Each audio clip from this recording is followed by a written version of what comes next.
director of the Origins Project.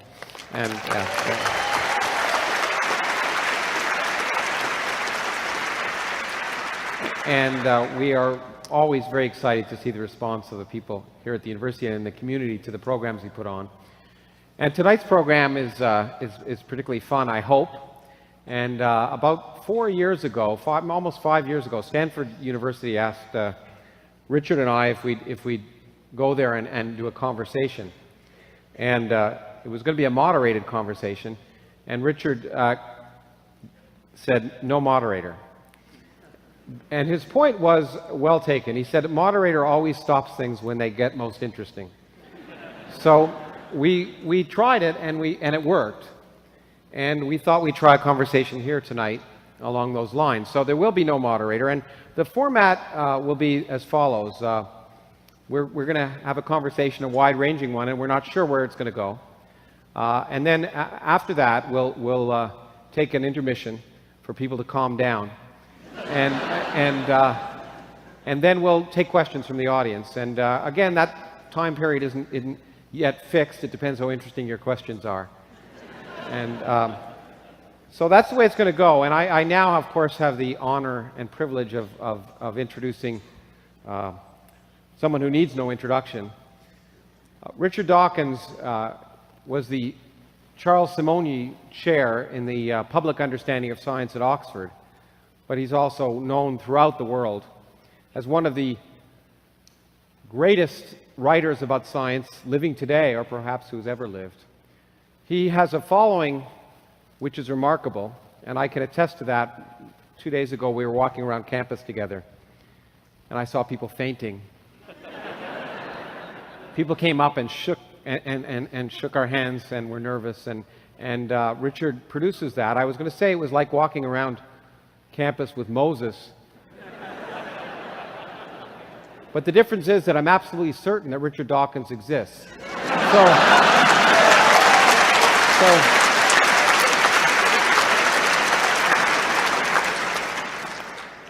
I actually, the first time I interacted with Richard was a one-way interaction. I had just written my first book, and my publishers had produced a short volume by Richard called River Out of Eden. And I wrote my very first fan letter to Richard. He didn't reply. But we've become good friends ever since. And it's my true honor to welcome to the stage Richard Dawkins.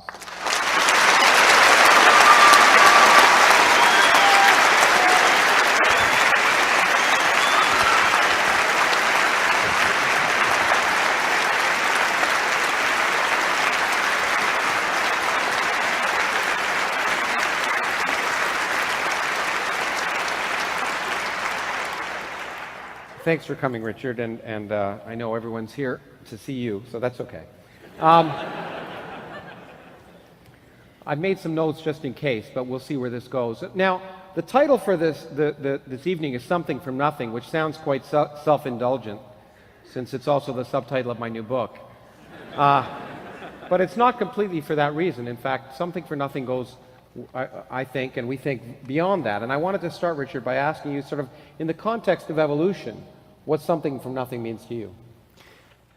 Charles Darwin solved one of the greatest riddles that the human mind has ever solved, which is how you get something from nothing, in the sense of how you get the immense complexity and diversity and beauty and elegance of life, and perhaps above all, how you get the powerful illusion of design that life shows, starting not quite from nothing, but starting from extreme simplicity. So before Darwin came along, it would have been extremely hard to believe that you could possibly explain how you get a human brain, a human eye, a horse's leg, a swift's wing, how you could get such beautiful and apparently elegantly designed things by purely the laws of physics acting out over a very long time from very simple beginnings. So getting something from nothing, Charles Darwin gives us all confidence.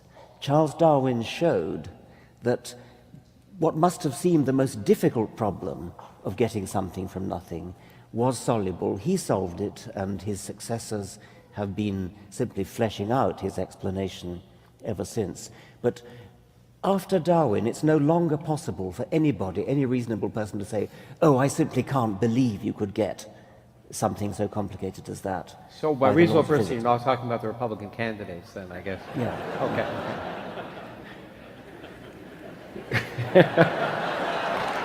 No, anyway, well, we'll try and offend as many people as we can tonight, but I think you're not being fair to Darwin. I think in a sense it's something from nothing. I mean, completely nothing. In the sense that every time take humans, we weren't around, perhaps more than maybe 5 to 10 million years ago. And so, in a sense, every time a new species is created, it's something from nothing.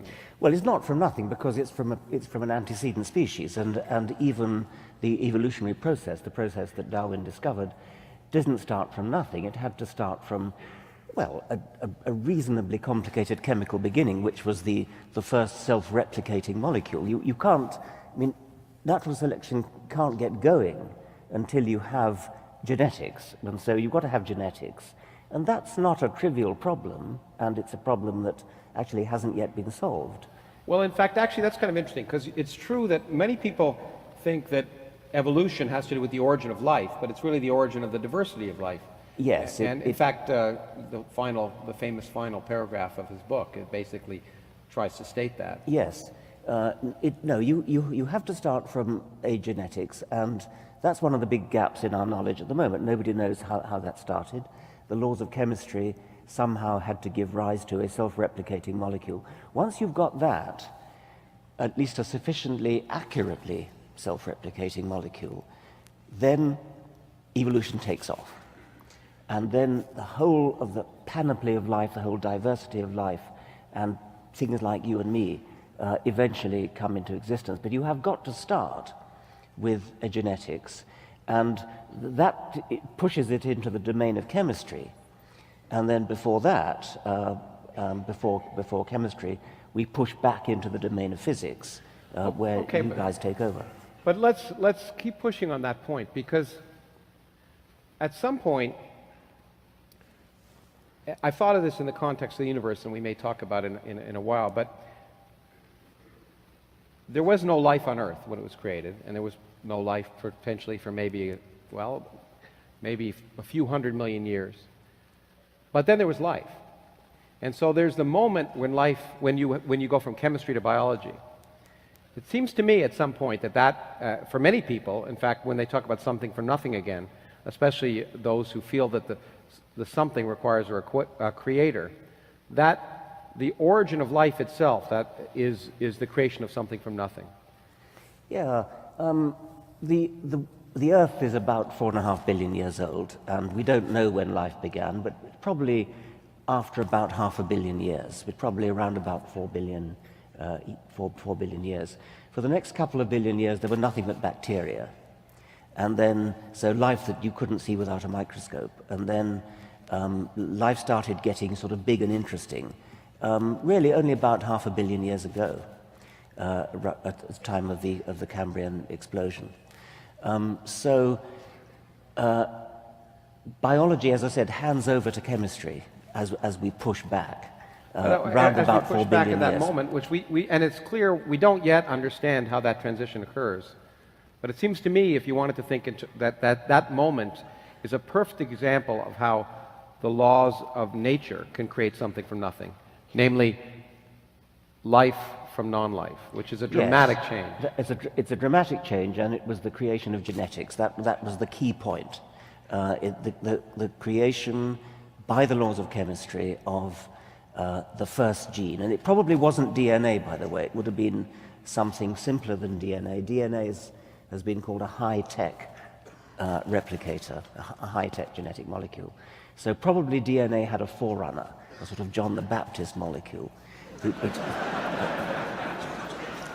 Well, we'll get there. I think the question. So people could rightfully say, how would you respond? I suspect I know how, but how would you respond? So people say, look, we don't understand the origin of life on Earth, and therefore God must have done it. Even theologians don't buy that. I mean, sophisticated theologians. But it's what they call the God of the gaps argument. It's pushing God into the few remaining gaps in our understanding. Before Darwin came along, the whole of life was one big gap, one gigantic gap. And now we're pushed back to the origin of life, this chemical event, and that is a gap which will be filled. Even if it isn't filled, it would be bad logic, bad science, bad philosophy to say, oh, I don't understand it, therefore God did it. I mean, that's a pathetically bad piece of arguing. It's a lazy argument, certainly. It's a lazy argument. It doesn't even explain anything, of course, because it leaves open explaining where God came from. And so, I mean, the beauty of what Darwin did was to show how you can get godlike things, I mean, complicated things like human brains, how you could get godlike things starting from almost nothing. So to suddenly re-import a godlike thing at the beginning of the process is just a cowardly evasion of scientific responsibility. Okay, now let's see. How would you make it? We actually, last time you were here, it was for one of our workshops on the origins of life, where we actually began to talk about the chemistry that might be responsible for not producing DNA but RNA, which is thought to be the precursor. And we're getting very close.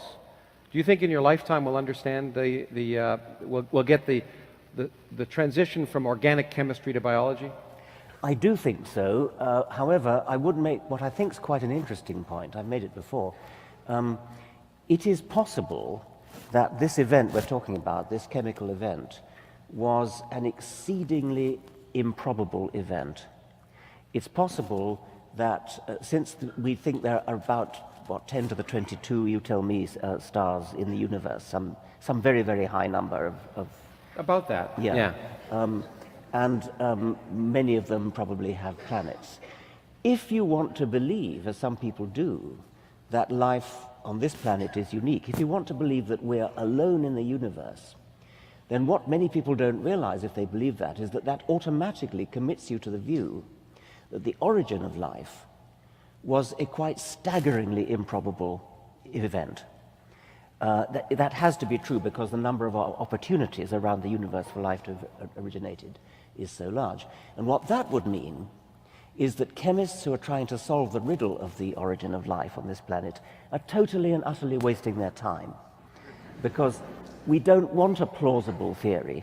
What we're looking for is an implausible theory, if you want to believe that life originated only once. Well, I don't believe that. I don't believe that we're looking for an implausible theory, and that is tantamount to saying that I believe the universe is crawling with life. On the other hand, because that argument depends upon the sheer number of available planets, crawling with life could still mean there could be a billion independent origins of life, a billion islands of life out there, and yet they could be still incredibly rare, because a billion is a tiny number compared to the 10 to the 22. Yeah, that's one of the things, of course, that where cosmology comes in, that one of the things that, but it relates to evolution too, because the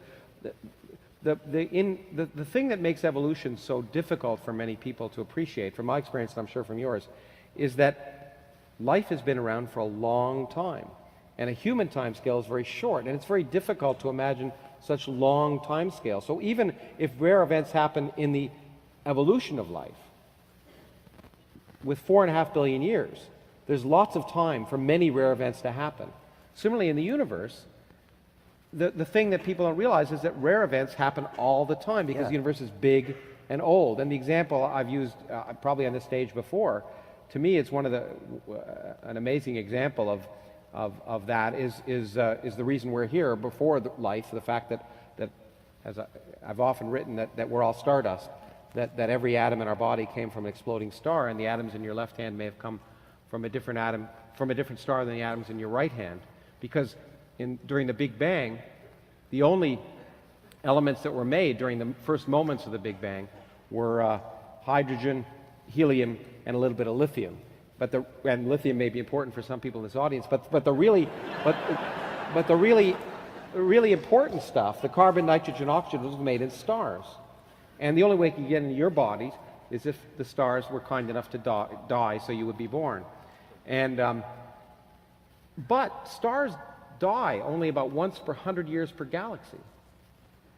And so it seems like, how could that happen? And in fact, but nevertheless, in the age of our galaxy, 200 million stars have exploded. Yeah. And if you look with a telescope, or to get a very powerful telescope, go out to a dark spot outside Phoenix and look at a dime-sized hole in the sky with the most powerful telescopes we have today, you can see 100,000 galaxies in that little dark region of the sky. So rare events are happening all the time, and the same is true in a biological context. And I think it's that the fact that we live a brief 100 years or so, and that makes evolution so difficult for people to comprehend. Our brains were sculpted by natural selection on the African plains to only perceive timescales of a very short order, of a few years, a few decades. Then, if you say that a star explodes once every 100 years or so in our galaxy, the number of centuries that our galaxy has been around is a very large number of centuries. And the number of centuries available for evolution to have taken place is extremely large. This is exactly as you say. One of the main reasons people don't understand evolution is that they cannot grasp the immensity of time that's been available. You sort of idiotic statements like, well, I'll believe in evolution when I see a monkey give birth to a human. I mean, I've seriously heard people say that. Oh yes, so have I. In fact, I was going to ask you exactly that. What do you say to people? I was testifying in Texas to try and keep evolution in the schools there, and a woman got up and said, my grandfather wasn't a monkey. I said to her, well, in your case, it's not so clear, but what do you say? I mean, I think that's probably one of the biggest misunderstandings about what evolution is, and it's probably worth explicitly pointing out the fallacy of that. So why don't you? Yeah, well, I mean, I suppose it's mostly the sheer length of time that there's been around. People, many of them think that evolution is talking about monkeys giving birth to humans. They don't realize that it's 25 million years ago that we had a monkey for an ancestor. So we have a common ancestor with monkeys. It's not as if... Well, and then right. people would say, why are there monkeys today if evolution happened? Yeah, and that displays a kind of arrogance that assumes that all that monkeys ever want to do is turn into humans. I mean, some of them go the other direction too, but I guess. The point is, evolution is a constantly branching, diverging process. 25 million years ago, our ancestors might have looked like monkeys. They would have been the common ancestor of modern monkeys and modern humans and modern apes. We are, of course, apes. That would have been the common ancestor. If you'd been handed it, you probably would have called it a monkey. I mean, it would have been monkey-like, and you would have called it a monkey. So I suppose the main thing to get across to that idiotic woman that you described is that we are descended from common ancestors, and that monkeys are doing very nicely as they are, as monkeys. They've gone on, branching and branching and branching, living in trees, doing all sorts of different things in trees, eating fruits, eating insects, eating leaves, doing monkey-like things extremely successfully. Apes are, we are actually apes, so we're not monkeys. We're apes because we're tailless, and the apes that we are cousins of are doing much less well, unfortunately, than the monkeys are. The apes that we're closest cousins of are chimpanzees and bonobos, equally close, by the way, to chimpanzees and bonobos, because they have a more recent common ancestor with each other than they have with us. However, we are chimpanzees would regard us as closer cousins to themselves than they would regard gorillas. So chimpanzees and humans are closer cousins of each other than chimpanzees are to gorillas, which surprises some people, but we are actually very close cousins of chimpanzees. Well, something just came up in my mind that I wasn't going to talk about, but maybe it's worth it.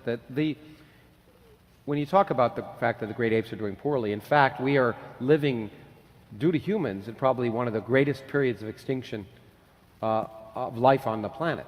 More species are probably going extinct now at a rate, faster rate than, other than perhaps when there were global catastrophes like a meteor hitting the Earth and killing the dinosaurs perhaps, or something like that. But one of the things that may be worth stressing, especially when we talk about intelligent design, which we won't talk about much, but I'm all for intelligent design. I'd like to see more intelligent yeah, design. I'd like to see, exactly. Yeah.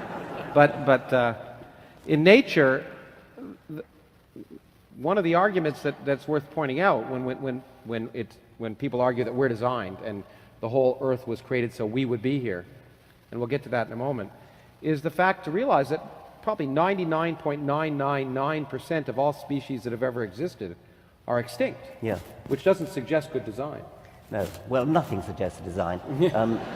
Well, no, that's not quite true. I mean, superficially, things look designed until you look closely at them, and then you see all the bad design features, all the what an engineer would see as design faults. I mean, sort of really crazy things that any decent engineer would send back to the shop for doing. I mean, things like the recurrent laryngeal nerve that goes down into the chest and then back up again, rather than going by its most direct route to its end organ. The kind of thing, it's exactly what you'd expect if we're historical accidents rather than if we're designed. Now, the other argument that I often get when talking is first is the monkeys and people argument, and then the next one is if evolution really happened, why isn't it happening now? And so, well, it is. It's happening all the time, but once again, on a timescale that's mostly too slow for us to see. We are condemned to live only for a few decades, and that's too slow, too small a timescale to see evolution going on in the sort of interesting animals that we like to see.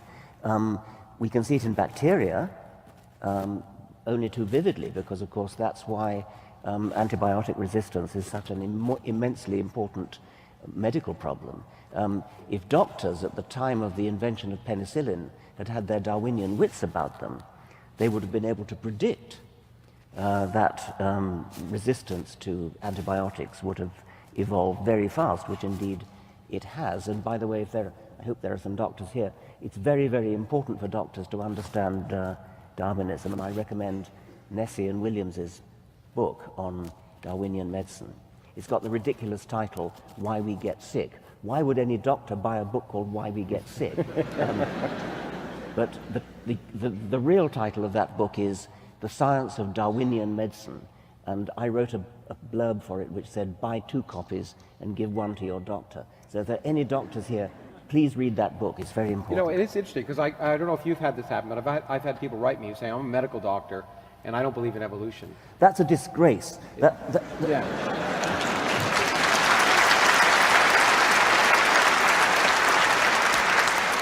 I'm not allowed to say that, because, especially in this country, one's private beliefs are supposed to be irrelevant. But I would walk out of a doctor's office and not consult him anymore if I heard that he said that, because what that doctor is saying is that he's a scientific ignoramus and a fool. We'll get back to that. And you don't want a doctor who's a fool. Yeah, or as we'll talk about, or politicians, as we'll get to in a bit. But in fact, in that regard, it's interesting to me at the same time how people can hold beliefs which are incompatible with other beliefs they have. And in some sense, everyone is a scientist, they just don't realize they are.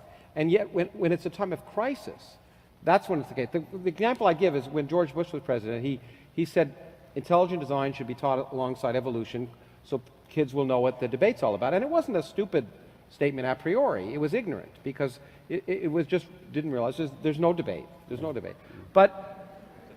And that's fine. I don't mean ignorant in a pejorative sense. I just mean it wasn't aware. Ignorance is no crime. Yeah. You just don't want to consult a doctor who's ignorant. But what amazed me is that, in the same administration, when the avian flu, of course, was going to be a problem and mutating to humans, President Bush said, we've got to find out how long it takes before the avian flu will mutate into humans. And what amazed me is that no one in his administration, not a single person, said, you know, it's been designed to kill us, forget about it. Yeah. Now this kind of... It's a very good point.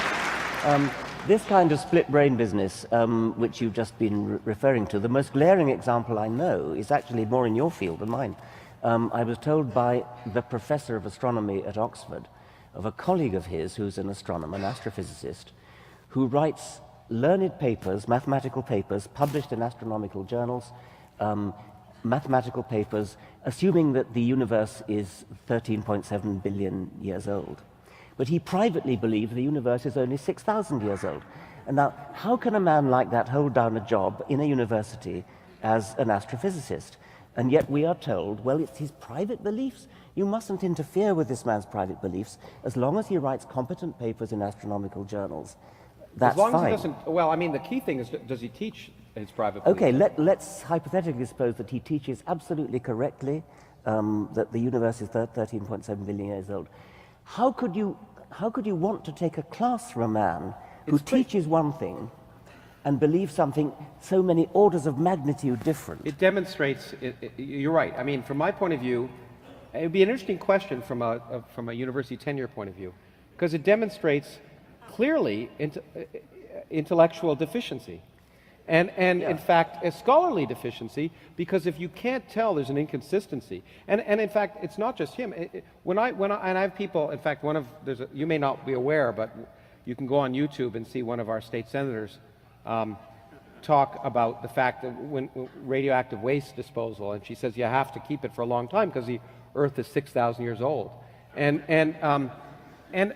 when people say that to me, I not only get offended, but I call them hypocrites, because in fact they are. If they drive a car, if they use a toaster, if they take drugs, if they do anything that is modern society, the chemistry, the biology, the physics that makes those things possible is completely inconsistent with the 6,000-year-old Earth.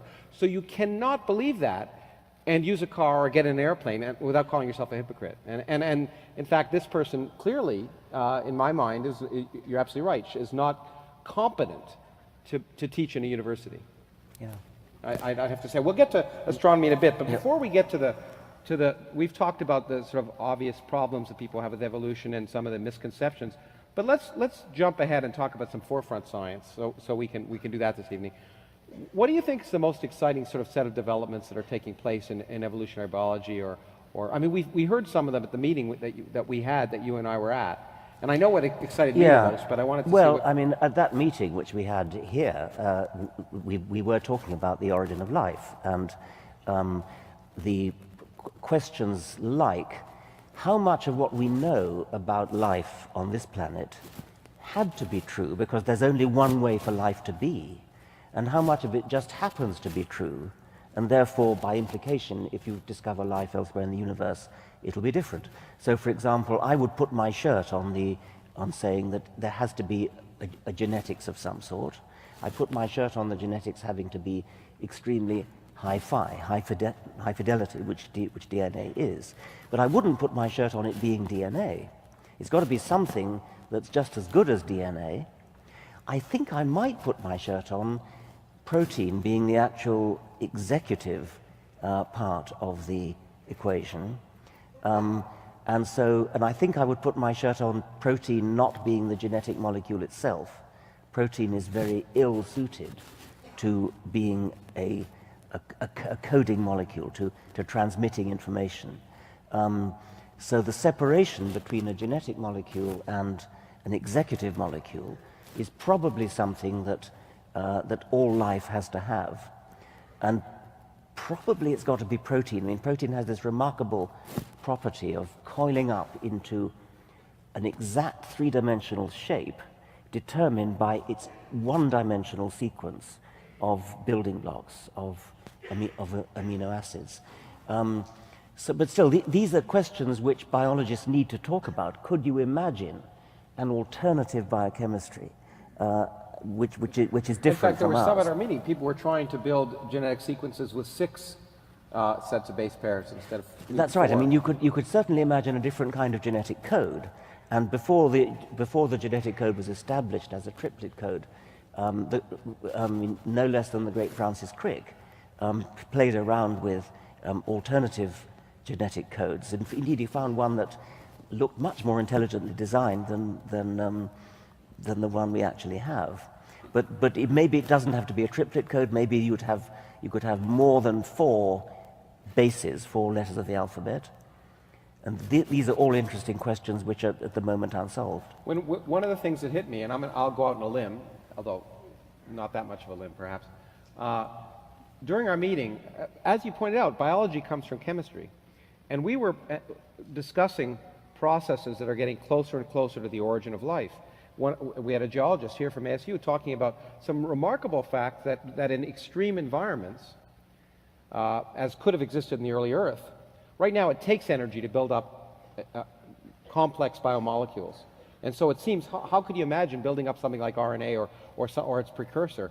But in fact, under extreme conditions, you can show the reactions go the other way, that in fact it's endothermically favorable for large molecules to be built up.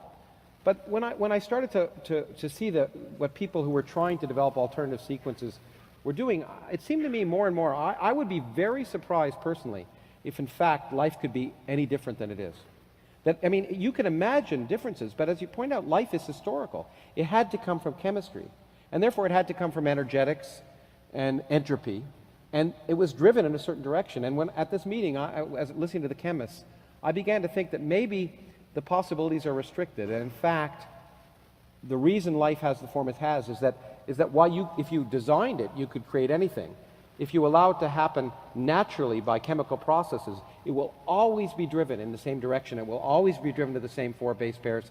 And so it'd be interesting to me, but I'd bet that if we discover life elsewhere, it's going to have exactly the same properties. Huh. I wouldn't bet on that.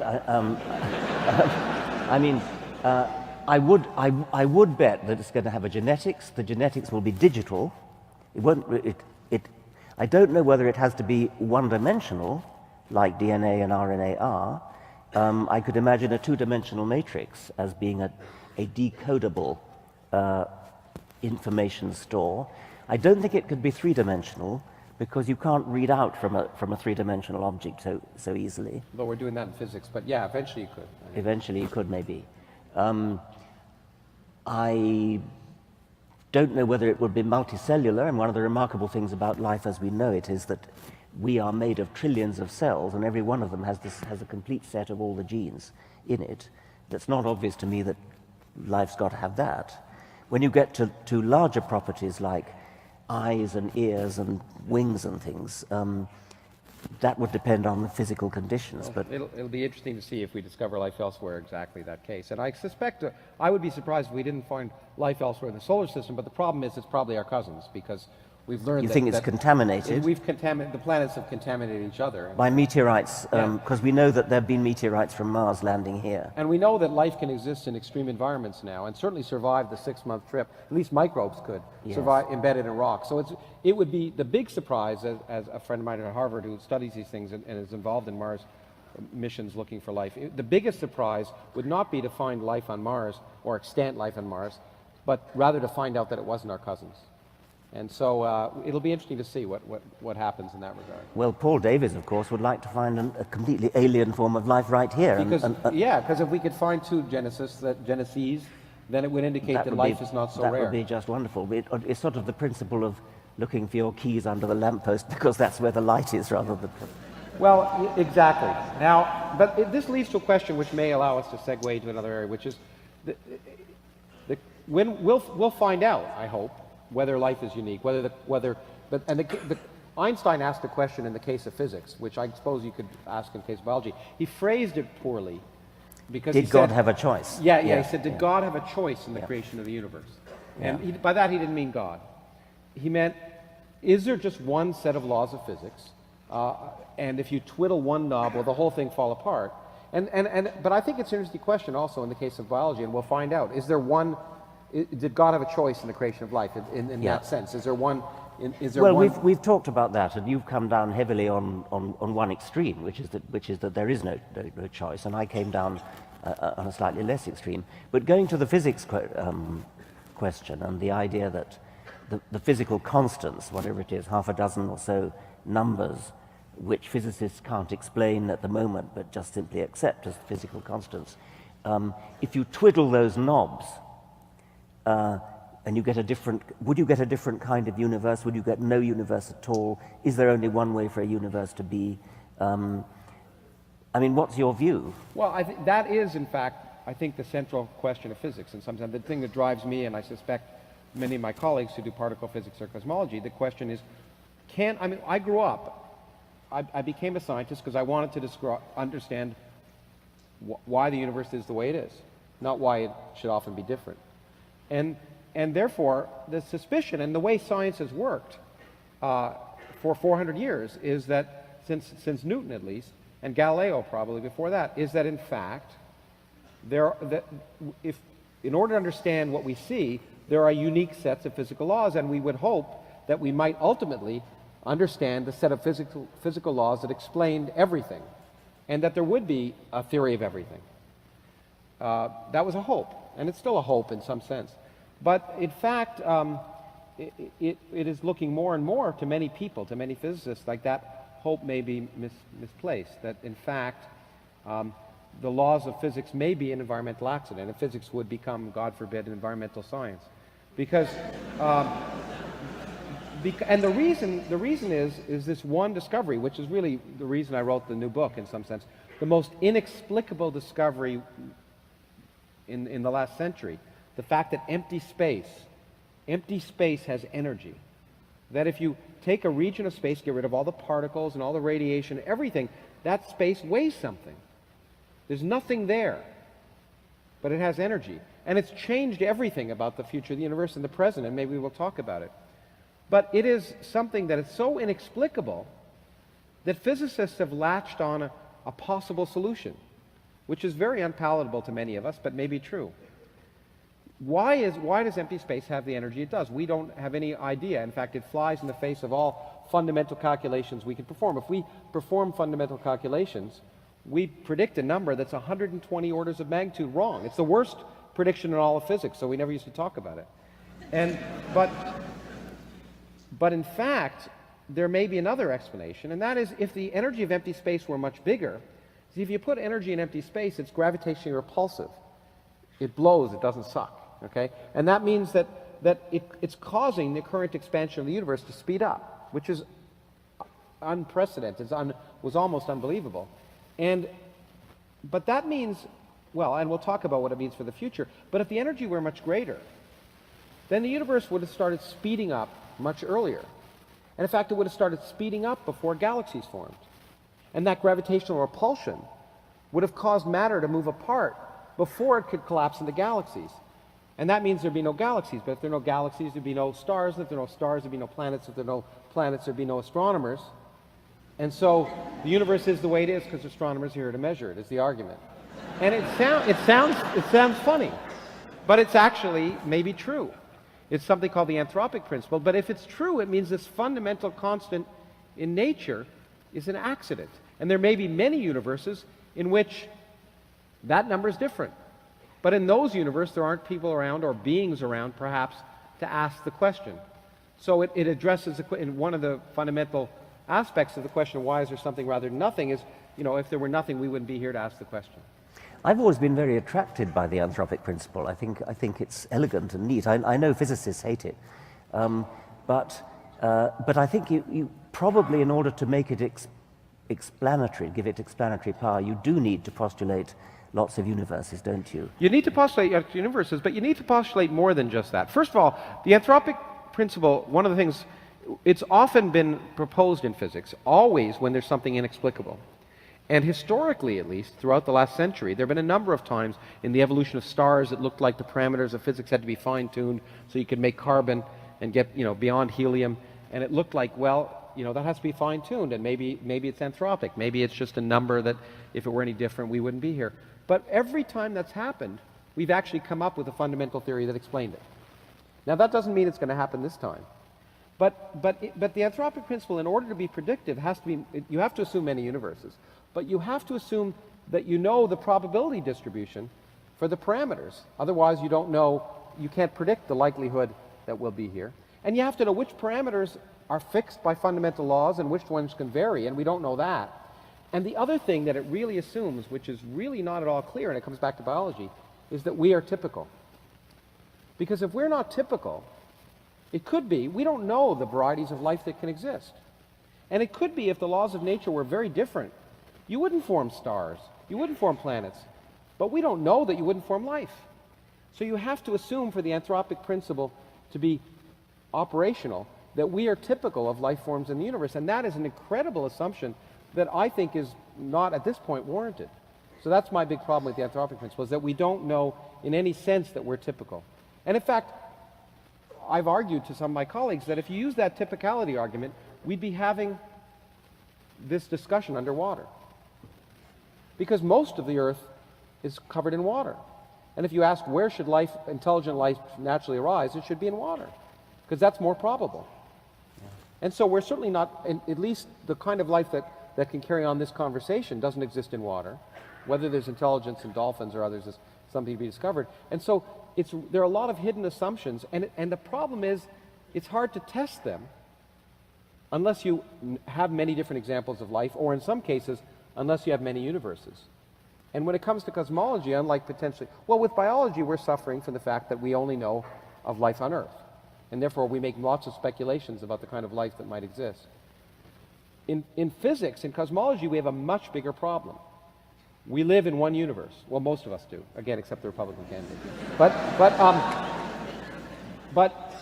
And that means we may forever have limits on our knowledge.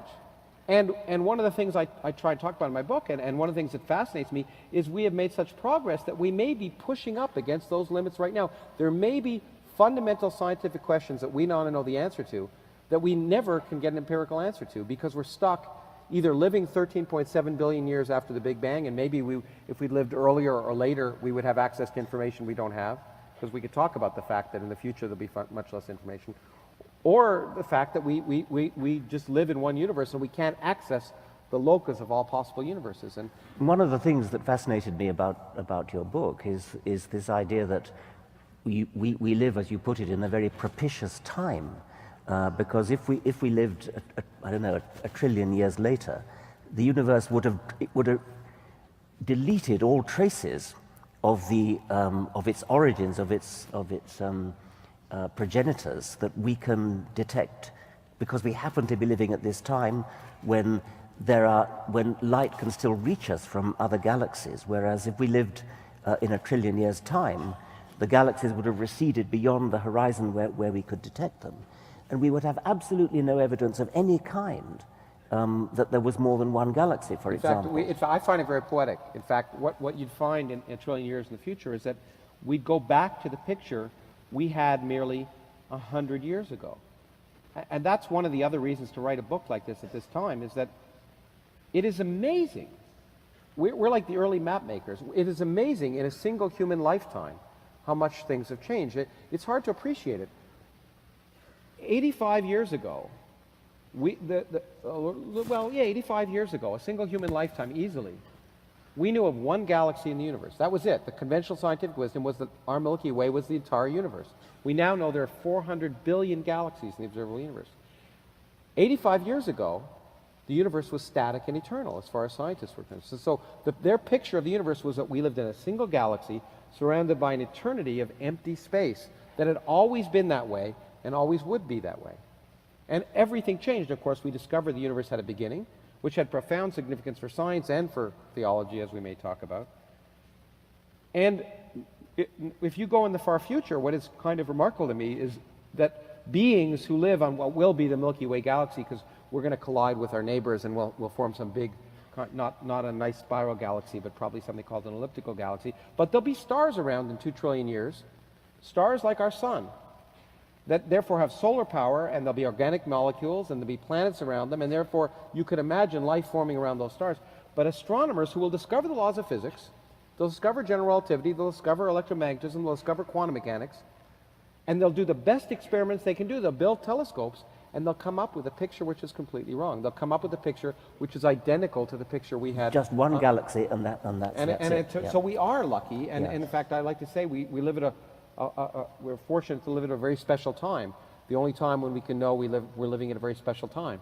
And but by that I mean I'm facetious, because we have this picture which is weird, but it may not be complete. It could be that those beings living 100 billion or trillion years from now will have access to observational information of some sort that we don't have today. We don't know about. Yeah. And so we should have some kind of cosmic humility, which is very difficult for cosmologists. Let me come on to the. I want to ask you about the very title of your book and the idea of something from nothing.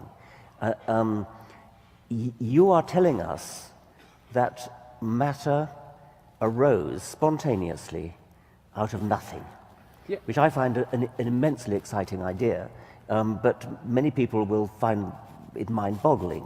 Mind-boggling and offensive. I think maybe not as offensive. To hell with as offensive, but no, mind-boggling. I found no. Well, you're not offended, but I checked my email. It amazes me because the purpose of the book, to some extent, is to say something remarkable. And you were kind enough in the afterward to point out the analogy to Darwin, and I was pretentious to make it, perhaps. But the physicist Steven Weinberg said, science doesn't make it impossible to believe in God. It just makes it possible to not believe in God. Because until you have science, everything's a miracle. And what Darwin showed, as you said at the beginning of our discussion, is this miracle is actually plausible from basic principles of physics, chemistry, and biology. That you can produce us without a creator, without an intelligence.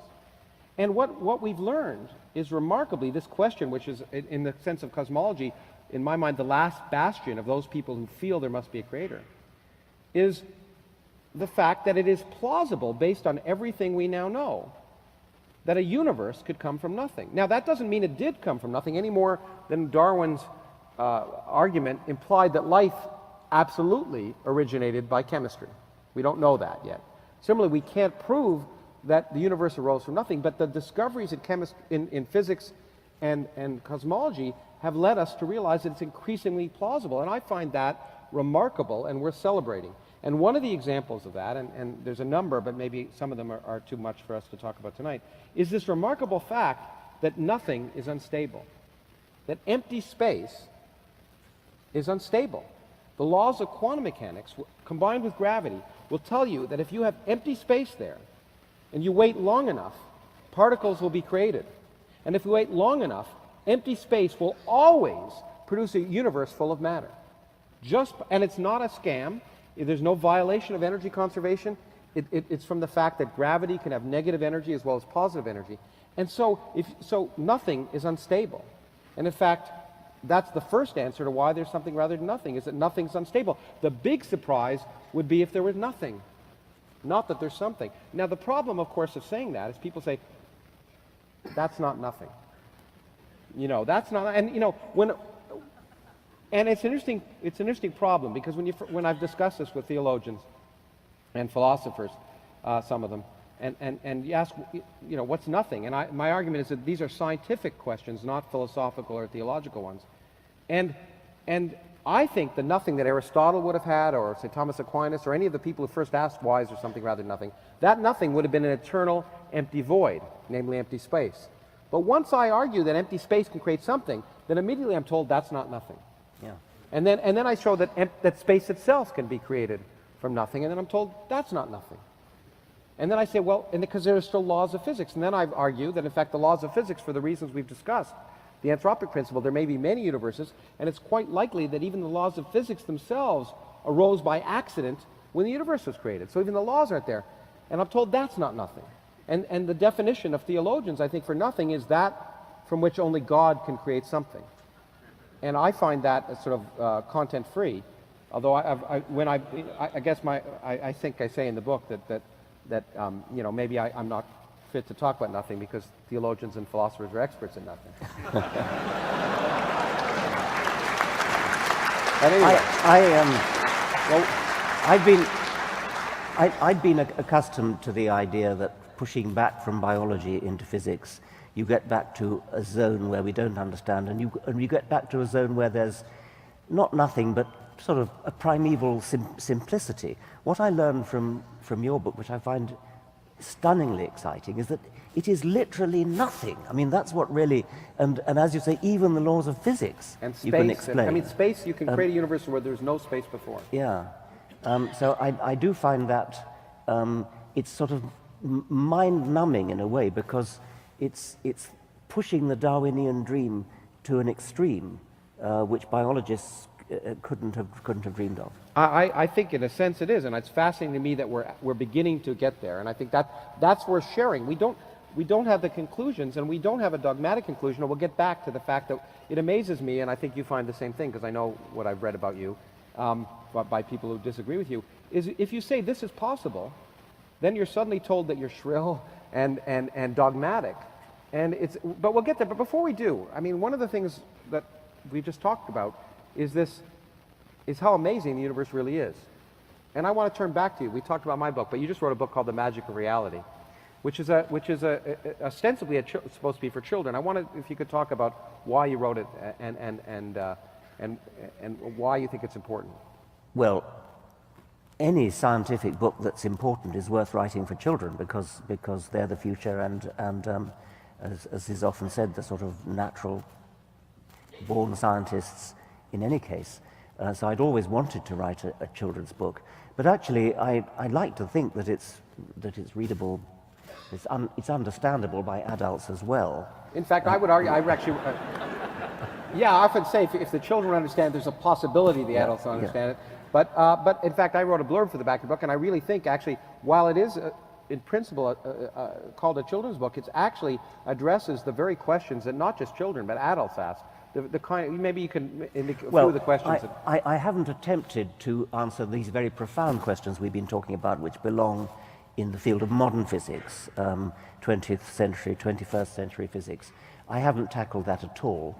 The physics that's in The Magic of Reality it's 19th century physics. But most people don't know 19th century that's physics. Right. I think it's. I mean, I don't want to do a disservice to people because you can get along in life apparently without knowing it, but to be able to deal with those basic concepts without being patronizing, and I think the book isn't patronizing, I think it makes it accessible and of interest to adults too. I mean, it's questions like why do we have winter and summer? Why do we have night and day? I mean, even easy questions like why do we have winter and summer? It's amazing how many people think the reason we have winter is that's when the Earth is furthest away from the sun. I was going to ask the question here. Are you I'm okay? afraid, no, it's all right. We've already given it up. But okay. But I mean, I haven't. It's just if there are any Australians present, they would. They would know the difference. Yeah. In fact, studies have been shown if you ask that question, the majority of people will say, in summer the Earth is closer to the sun than in winter. Well, as an Australian would say, Northern Hemisphere chauvinism. Yeah, exactly. Yeah. It's the tilt of the Earth, and it's described there. But when you were writing with kids in mind, did it change the way you wrote compared to when you were writing? I think just a bit of restriction of vocabulary. I like to, when writing for adults, use the full vocabulary at my disposal. And I think it's fun to, we have a beautiful instrument in the English language, and I think we should use it to the full. But when writing for children, I would tend to avoid using words that too many words that need to be looked up in the dictionary. I mean, there's no harm in looking words up in a dictionary, and we should all do it from time to time, but you don't want to look up too many. So that's really the only restriction. That was the only restriction. But otherwise, so. You Yes. didn't find your writing style had to change at all. Don't think so. No, no. Yeah, I didn't notice it when I read the book, and I was wondering if there was any conscious thought in your mind. Now, this allows us to segue to something which we would be remiss if we did not discuss, which is religion, and science and religion in some sense. I would suggest that one of the reasons that it's really important to teach kids about science is that they're often that they're brainwashed from a young age with other ideas. Do you want to talk about that a little bit? Maybe the fact that... Yes, I mean, I think that is absolutely true. And when we talked about this astronomer who thinks the world is 6,000 years old, and one knows of many other people who think that, I mean, that is so ludicrous. That's got to be due to childhood indoctrination. There's no other, I think, reasonable explanation. And I think it is a tragic abuse of childhood. I won't say abuse of children because that has other connotations, but abuse of childhood to fill a child's mind, but I won't use it. Okay. to fill a child's mind with with what are now known to be falsehoods, just because they have some kind of historic origin.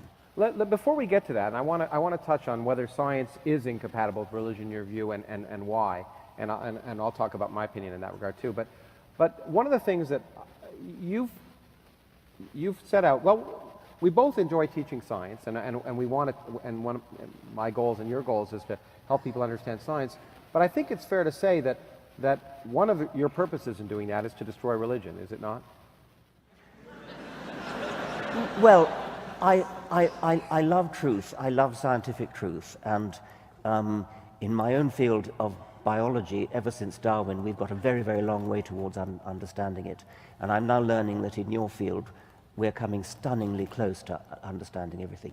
And that is such a beautiful idea, such a wonderful, exciting, exhilarating idea, that it is, I would go as far as to say, an obscenity to fill a child's mind with a parochial, small-minded, petty, medieval alternative, which has nothing going for it whatever.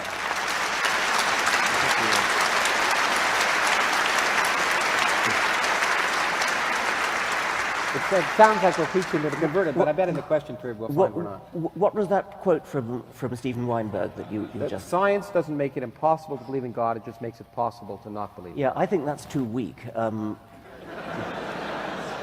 In the following sense, that it doesn't just make God redundant. It doesn't just give God nothing to do, which it certainly does. I mean, biology, ever since Darwin, has left God nothing to do.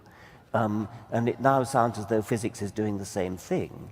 But a God who has nothing to do is still a complex, improbable entity of exactly the kind that we spent our lives explaining.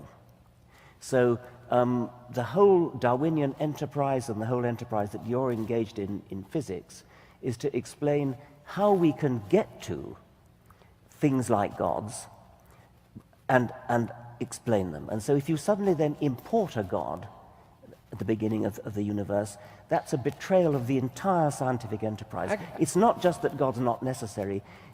God's an excrescence, a carbuncle on the face of science. Well, okay, in fact, I agree with it. Actually, we were talking earlier, I think it's even stronger than that, in some sense.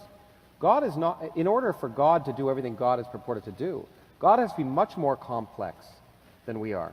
In fact, you're imagining a being of incredible complexity, in fact, in religion, unfathomable complexity, and you're just positing it by fiat.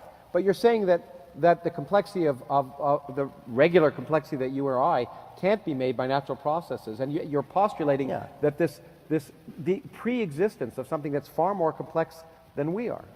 Precisely. I mean, that's exactly right. And not only does God have to be a master physicist and so on, he's got to be in telepathic communication with everybody praying to him. He's got to know all our sins. He's got to forgive us if he feels like it. He's got to cure people of cancer if he's asked to. I mean, all those sorts of things which are simply adding to the problem. So I think the Weinberg quote that you gave is just too weak. I think we can say positively. Well, I think at the same time, and I think one has to be careful. But even here, and I should say that our views have come together a lot more. If you listened to us 5 years ago, we were more divergent, I think. And I like to think I've convinced you, but no. But that it's worked both ways. I can definitely attest. But one can say, I think it's important to say that we cannot, and I try and say in the book, that I can't prove that there's no intelligence governing the universe at some vague level, in a deistic level, or even a theistic level, where you say, well, maybe there is some intelligence that caused it all to happen. I can't prove that. What I can say is there's absolutely no evidence of that. That I can say as a scientist. But I can't really say that I can prove, therefore, by lack of evidence, you can't prove it in the negative. But nevertheless, that's not the same as saying, people say, well, therefore, God can't disprove the existence of God. But that kind of God has nothing to do with the God of Judaism or Christianity or Islam. It's